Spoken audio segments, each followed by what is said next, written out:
We came to Anaheim to celebrate Disneyland's Diamond Celebration. That's 60 years since Walt Disney decided this patch of land in California would make a great place for parents to come have fun with their kids. This wasn't his first dream, and it wasn't his last. It was another big idea in a line of them from a man who just couldn't be satisfied with reality. Walt's legacy is that creativity, courage, and persistence can get you anywhere. In the World of Color program, one of the exclusive programs for the Diamond Celebration, Neil Patrick Harris mentions that he grew up with Disney, and I did too. It started to get me thinking about what kind of person I would be if I hadn't been raised on Disney.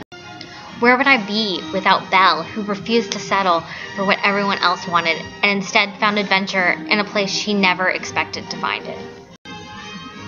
Or without Cinderella and Mulan, who refused to follow the rules and ended up getting their happy endings anyway? I needed Peter Pan to teach me how to fly, and I needed Buzz Lightyear to teach me that sometimes it's okay if you don't. I needed Pinocchio to teach me that if you wish upon a star and then do your best, you can get exactly what you want. And Alice to teach me that sometimes what you want isn't what's best for you, but you're never going to know unless you give it a try. I would be a very different person if Mickey Mouse hadn't once told me that dreams come true. And I believe him because he is a dream come true. Mickey Mouse was the turning point for a bankrupt cartoonist who kept trying despite the fact that he kept failing. He is the reason we have Snow White, the first full-length animated feature, and the hundreds of other Disney movies that we all know and love. He's the reason we have 60 years of Disneyland, plus the 5 other Disney amusement parks around the world. Mickey Mouse is the reason that Walt Disney's name is known throughout the world as the standard for storytelling and creativity. In 1928, he shared a piece of himself by sharing Mickey Mouse with us. And then, 28 years later, he shared a piece of his mind and his imagination by giving us Disneyland. The world would be a vastly different place if Walt hadn't chased his dream. And I know I would be different too.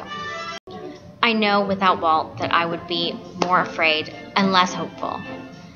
I don't know what kind of storyteller I would be because everything I've learned about storytelling began with Walt Disney. All of my ideas about freedom and happily ever after began with Walt Disney. And I don't know what my life would look like without Walt Disney. Because Walt is the one who taught me to try and try and try. He's the one who taught me that scary can be exciting. That just because you're afraid, just because you might fail, doesn't mean you shouldn't do it.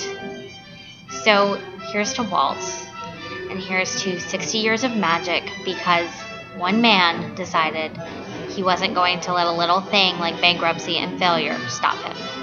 Thank you, Walt Disney.